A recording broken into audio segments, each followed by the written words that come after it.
Dimanche 17 septembre 2023, mesdames et messieurs, bonjour et soyez les bienvenus à Max 60, notre édition magazine de chaque dimanche. Donc voici les principales articulations dans le domaine de l'éducation. L'année scolaire 2023-2024 sera placée sous le signe de l'engagement pour la performance.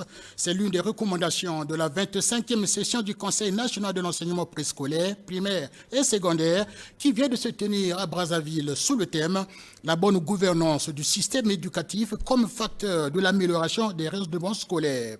Vie des institutions, suite logique des élections sénatoriales des 20 et 22 août dernier, la Chambre haute du Parlement congolais a tenu sa session inaugurale de la 4e législature le mercredi 13 septembre 2023 à Brazzaville, marquée entre autres par le renouvellement du bureau au terme duquel le président sortant Pierre Ngolo a succédé à lui-même. Âgé de 69 ans, Pierre Ngolo, qui conserve sa position de deuxième personnalité de la République du Congo, continue à récolter les fruits de son militantisme et de sa fidélité politique. L'ascension de Pierre Ngolo en quelques lignes, notre dossier politique portera la signature de Derek Makebo. Vie des institutions, suite logique des élections sénatoriales des 20 et 22 août dernier, la Chambre haute du Parlement congolais a tenu la session inaugurale de la 4e législature le mercredi 13 septembre dernier à Brazzaville, marquée entre autres par le renouvellement du bureau, au terme duquel le président sortant Pierre Ngolo a succédé à lui-même. L'ambiance dans la salle, c'est un récit de Florent Anguillet. Alphabétique, chaque sénateur a pu glisser le bulletin dans l'urne pour élire les 7 membres du bureau de la 4e législature du Sénat. Après le décompte, voici les résultats. Monsieur Ngolo Pierre est élu avec 72 voix, soit 100%. Premier vice-président, Monsieur Mwanda Kitinga Ralco. Deuxième vice-président, Monsieur Ondongo Gabriel, premier secrétaire. Monsieur Epola Julien, deuxième secrétaire. Madame Mapa Elisabeth, pour le poste de premier questeur. Madame Sassou Nguesso Andrea Carole, pour le poste de deuxième questeur. Monsieur Makosso Pierre Justin. Le nouveau bureau du Sénat étant connu, son président, Pierre Ngolo, a pris la parole pour son mot de circonstance, ce, après avoir reçu le maillet des mains du doyen d'âge, symbole du pouvoir.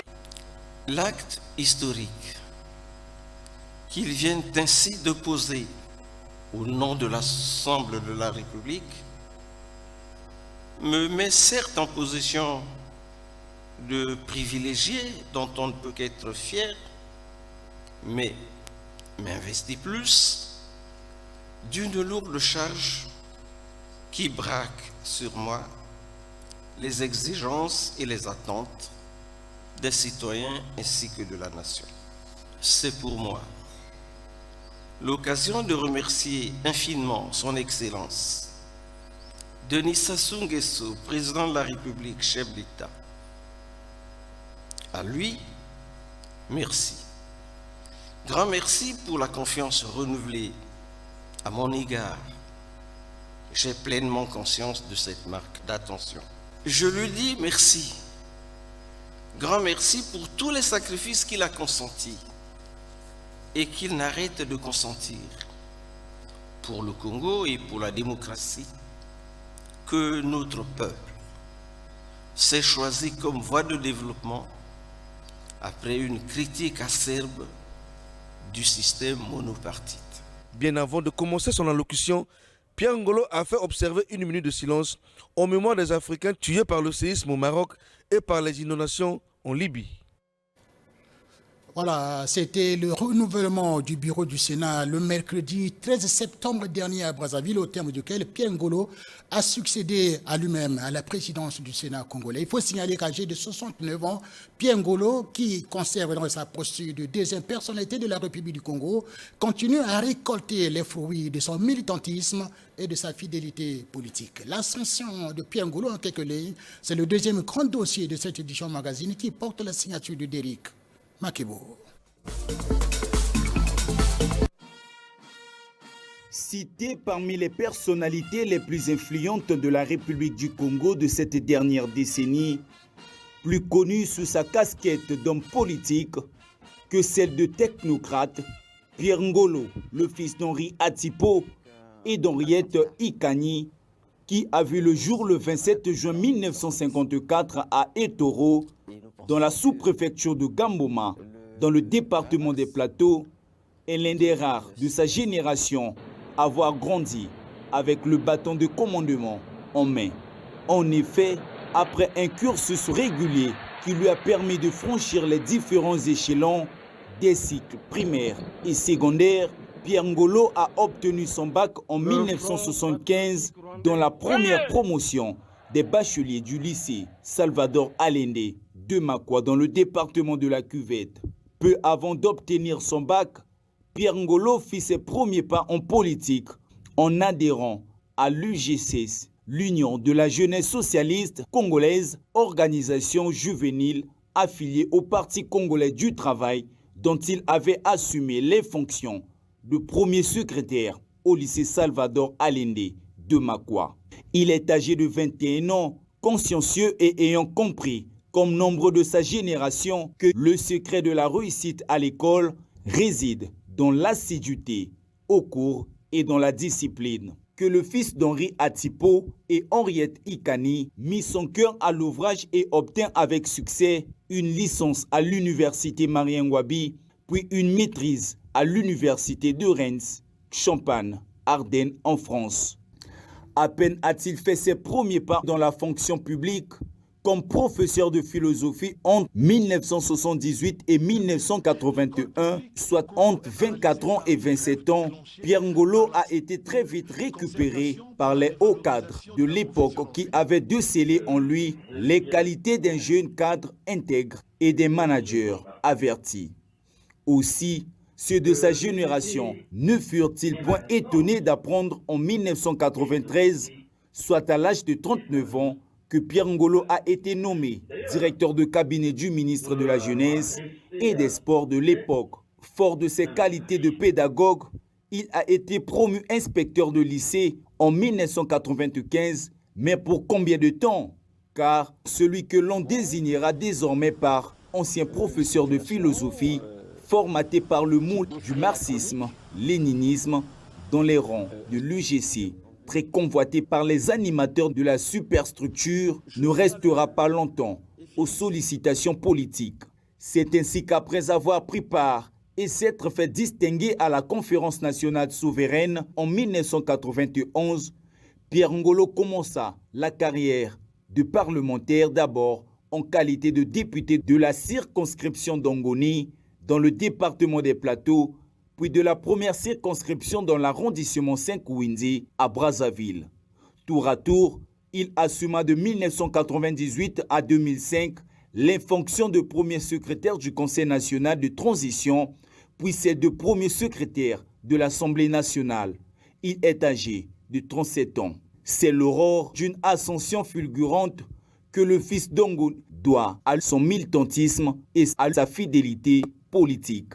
Dire que Pierre Ngolo est un cadre politique qui émerge depuis des années, c'est dire la vérité. Successivement, il a été secrétaire du comité de UGC à l'université Mariengwabi, membre de la commission de contrôle et de vérification du comité communal de UGC à Brazzaville entre 1979 et 1981, membre du comité central du Parti congolais du travail entre 1990 et 2006, membre du bureau politique du PCT entre 2006 et 2011, président de la section 5 PCT Wendy, avant d'occuper à l'âge de 65 ans le très convoité poste de secrétaire général du Parti congolais du travail de juillet 2011 à décembre 2019. Aux Zambienais, la valeur n'attendant point le nombre des années, le fils d'Henri Atipo et d'Henriette Ikani a connu le couronnement de sa carrière politique en 2017 quand il a fait son entrée au Sénat, aussitôt propulsé à la présidence de cette chambre à l'âge de 63 ans. Selon toute vraisemblance, parler de l'histoire de Pierre Ngolo à la tête de cette chambre du Parlement congolais au passé, c'est mal connaître le destin de cette personnalité citée parmi les fidèles compagnons du président du comité central du Parti congolais du travail, PCT. En obtenant sa réélection à la présidence du Sénat congolais le 13 septembre 2023, donc confirmé comme deuxième personnalité de la République du Congo à l'âge de 69 ans, Pierre Ngolo continue à récolter indubitablement les fruits de son combat politique. Bon vent aux fils d'Henri Atipo et Henriette Ikani. Gloire immortelle au camarade Marien Gwabi, vive le camarade Denis Sassou Nguesso, vive le Parti congolais du travail, tout pour le peuple, rien que pour le peuple. Je vous remercie.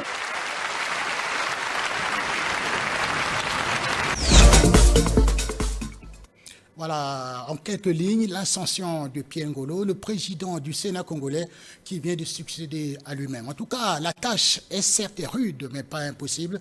Pierre Ngolo aura autre mission à maintenir la Chambre haute du Parlement congolais dans sa position de chambre de modérateur, tout en imprimant sa marque de commandement. Pierre Ngolo aura aussi à poursuivre la voie tracée par ses prédécesseurs. L'histoire des présidents du Sénat en quelques lignes, c'est notre troisième grand dossier de la semaine qui porte la signature de Christian Kamialo. Instituée pour la première fois dans l'histoire du Parlement congolais par la Constitution du 15 mars 1992, elle-même l'émanation de la Conférence nationale souveraine, le Sénat, outre ses fonctions législatives, assure la représentation des intérêts des collectivités locales et des communautés socio-culturelles. Il joue le rôle de modérateur et de conseil de la nation. Les mêmes dispositions sont reprises dans les constitutions du 20 janvier 2002 et du 25 octobre 2015. En effet, la première législature du Sénat a été marquée par l'élection à la présidence de cette chambre haute du Parlement d'Augustin Poignet, membre de l'UPADS, parti du président Pascal Lissouba, dans son code détenant la majorité absolue. Augustin Poignet, ancien président de la République par intérim en 1968 pendant 48 heures, également ancien ministre de la Défense, a présidé le Sénat de 1992 à 1997, année du déclenchement de la guerre dite du 5 juin. La deuxième législature est intervenue avec l'adoption par référendum de la Constitution du 20 janvier 2002. Ambroise Edouard Noumazalaï, ancien Premier ministre de 1966 à 1968 et secrétaire général du Parti congolais du travail à l'époque, était élu président du Sénat. Il présida aux destinées de la Chambre haute du Parlement de 2002 jusqu'à sa mort, survenue le 17 novembre 2007 à Paris, en France. Pour lui succéder, la majorité présidentielle au Sénat choisit André Obami Itou, ancien commissaire politique du Poul, équivalent aujourd'hui du préfet et ancien maire de Brazzaville. Il va diriger la Chambre haute du Parlement de 2007 à 2017. La troisième législature intervient avec l'élection à la présidence du Sénat de Pierre Ngolo, secrétaire général du PCT de l'époque et ancien député de Ngoni et de Wenzi. Il est depuis le 12 septembre 2017 président du Sénat jusqu'à nos jours, réélu président de la quatrième législature du Sénat. Bref, de 1992 jusqu'à nos jours, le Sénat compte 4 présidents. Voilà l'histoire des présidents du Sénat en République du Congo. Il faut dire qu'au terme des élections des 20 et 22 août dernier, le Sénat congolais aujourd'hui est une chambre du Parlement dominée à près de 90% par les parlementaires issus du Parti congolais du travail, aux côtés desquels on retrouve quelques individualités ou des indépendants. En tout cas, la configuration actuelle du Sénat en République du Congo, c'est un décryptage de Christian Kamialo. Depuis l'adoption de l'actuelle Constitution par le référendum du 25 octobre 2015, le renouvellement du Sénat est intégral à chacune des élections, selon l'article 134 de cette loi fondamentale qui dispose que la durée du mandat des sénateurs est de 6 ans renouvelable. En conformité de cette disposition constitutionnelle, les élections sénatoriales ont été organisées le 20 août dernier, sanctionnées par la victoire du Parti congolais du travail qui remporte 52 sièges sur 55 candidats présentés. Une très nette amélioration par rapport à la troisième législature où le principal parti de la majorité présidentielle avait 44 sièges sur 72. À cette quatrième législature entrante, le Parti congolais du travail a glané 8 sièges de plus. Le PCT a raflé tous les sièges dans les départements du centre et du nord, tandis que dans la partie méridionale, la victoire de cette formation politique est moindre. 9 autres sièges reviennent par ailleurs à des partis membres de la majorité présidentielle. 3 pour le Rassemblement pour la démocratie et le progrès social contre 2 auparavant, 2 pour le mouvement Action et Renouveau, 2 pour le Club 2002, Parti pour l'unité et la République contre 1 à la législature finissante, 1 pour le Rassemblement citoyen et 1 pour le mouvement congolais pour la démocratie et le développement intégral. Les indépendants arrivent en deuxième position avec 7 élus dont 4 dans la Lekumu, 1 dans la Bouenza, 1 à Brazzaville et 1 dans le Niari. Les candidats indépendants subissent un net recul avec 7 sièges actuellement contre 12 à la 3e législature. Du côté de l'opposition, l'ancien parti au pouvoir, l'Union panafricaine pour la démocratie sociale, sort grande perdante du scrutin malgré sa 2e place en termes de grands électeurs. La première formation d'opposition perd ainsi l'un de ses 2 sièges et ne conserve l'autre que de justesse. Malgré l'organisation des élections au scrutin uninominal à un tour, une égalité parfaite de 56 voix entre l'ancienne maire UPADES de Mosenjo, Elisabeth Mapa, et le candidat indépendant Ignace Mafumbi entraîne en effet la répétition du scrutin dans le département du Niari le 22 août dernier. Après le désistement de Mafumbi, la candidate UPADES conserve finalement son siège par 113 voix sur 126 votants. Toujours à l'opposition, le Parti républicain et libéraux de Nicéphore Thomas Fila Saint-Eude et l'Union des démocrates et des libéraux congolais de Gaspard Kayamagan ont eu à chacun un sénateur. Les partis du centre à travers le Congo en marche a sauvé l'honneur de ce groupement politique avec un siège dans le département du Niari. L'unique sénateur des partis du centre à la chambre haute du Parlement, c'est Jean-Valère Mbani, ancien député de Yaya de 2017 à 2022 dans le département du Niari. Après la proclamation des résultats des élections sénatoriales par le ministre en charge des élections, la configuration actuelle du Sénat se présente de la manière suivante. Majorité présidentielle 61 sièges, les indépendants 7 sièges, dont la majorité est proche des partis de la majorité présidentielle. Opposition 3 sièges, centre 1 siège. À noter que le nombre des femmes au Sénat est en hausse avec 22 sièges actuellement contre 12 à la 3e législature. Certaines grandes figures du Sénat sont tombées. Pierre Zéli Izungu Massanga du Mar, Claubert Ibinda et Alphonse Nkoa, sénateurs sans étiquette politique, Bernard Mbachi et Ludovic Miyuna, non retenus par leurs partis respectivement le RDPS et le PUP, Lazare Mwangankewa de la DRD. Pour la 4e législature du Sénat, les attentes des populations sont énormes. Les sénateurs doivent faire preuve d'une fertilité intellectuelle. Comme le stipule l'article 143 de la Constitution du 25 octobre 2015, l'initiative des lois appartient concurremment au gouvernement et aux membres du Parlement. Ils doivent user de tous les moyens d'information et de contrôle sur l'action du gouvernement.